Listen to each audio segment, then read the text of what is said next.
Hello YouTube, this is SWLA Mech 84. This is my first YouTube video, and the first item that I'd like to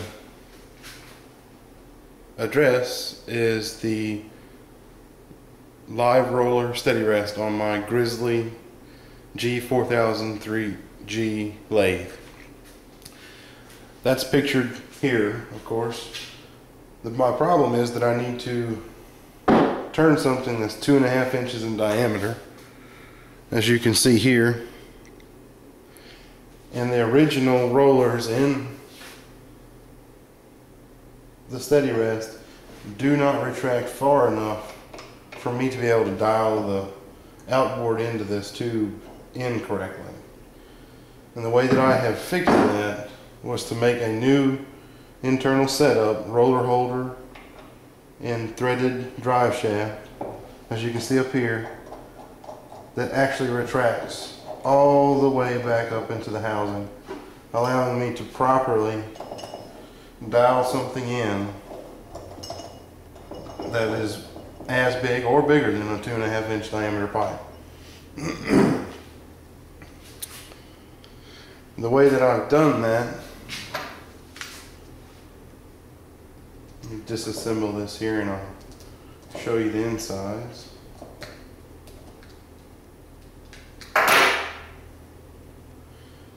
And the reason I'm recording this on a video is because I do watch Mr. Keith Fenner's videos at Turn Right Machine Works, and I love watching his videos, and that's kind of inspired me to show everybody the things that I do in my shop, which aren't that fancy or exciting, but it's my hobby machine shop.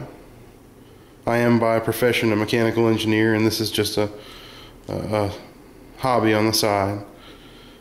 But as you can see here, I've created a new roller which is much shorter. I have the original rollers here, so it's much shorter. It's also a little bit better material. I made this out of 01 tool steel just because it's kind of what I had laying around. This is some cheaper steel. I also, you can see here on the piece from Grizzly, they cut the slot for the roller bearing very long, and they overbored it, so when they tapped in the interference fit pin in here, it opened this assembly up, which even if it did retract far enough, it's just too big for it to go through the holes. The one that I've made is thicker, a heavier wall with the same fit, a little bit better fit on the bearing, moves very freely, very nice, and it also did not expand when I tapped it in, so it clears. It's nice and smooth, very good traction in there. And this consists of two pieces that I had to make.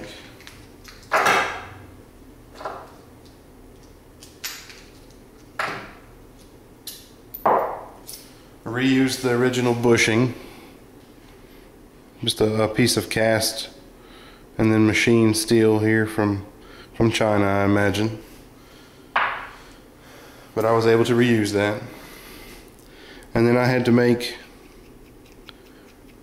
a shorter drive shaft, so just a threaded shaft for the shoulder with some dimples on it for the hand wheel up top. None of this stuff has a very big load on it, so nothing super critical. But you can see the difference between the original. Mine is much shorter. I didn't want to just cut down all the originals, because then I would limit myself to a very large diameter. If I keep the originals, I can still turn small things that are very long out on the outboard end. But that's basically it. I reused the same pins, put a nice standard American thread instead of the metric thread. This is a 3/8 by 24 thread. It's probably a class 1 or class 2 fit. It doesn't need to be perfect. I want it to be very easily adjustable. And that's my first YouTube project. This piece of pipe that I'm turning here, that is for a project that I may show on YouTube. I'll have to check and make sure that I can. I believe I can, but I'll have to make sure. And you can see here these little roller bearings that they had used. I thought about just buying some new bearings, but I already have these. And they tap in and out pretty easily. So that is my first project.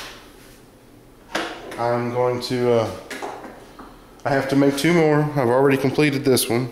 And I have the 2 other bodies already roughed out. I've already threaded them.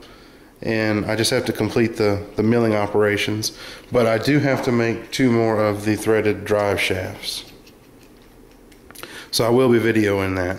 I decided to start videoing after I'd already turned out all 3 of my main bodies here. But I may just mock them up in the lathe and go through the steps that I went through to make those. So I'll give you a little tour of my shop here. I'm still trying to get everything set up. We just recently moved in.